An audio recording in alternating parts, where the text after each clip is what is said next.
बख्शे दे, अज तेरी बरात है ते उठ जानी ते तेरी शबनम किसी और दे नाल नस जाएगी। अम्मी मैं ते सारी रात नहीं सोता। बस 6 घंटे बाद मैं अपनी शबनम दे नाल मिलांगा। बस रब्बा ए टाइम जल्दी लंघा दे।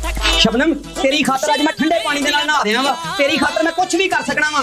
मेरे जंज दी तेनू कोई मोहब्बत नहीं करेगा। दूल्हे का सेहरा सुहाना लगता है, दूल्हे का सेहरा सुहाना लगता है, दुल्हन का तो दिल दीवाना लगता है।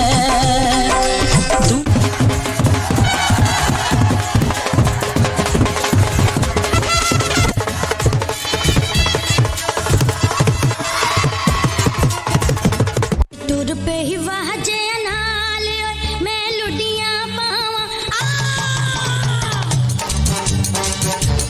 टूर पे ही वहाँ जे नाल सोना सजन घर आया, ईद हो गई। क्या तानू शबनम दे नाल निकाह कबूल है? जे कबूल ना होंदा ते इत्थे मैं छंकना लैण आंदा 20 लाख रुपया ला के। कबूल है।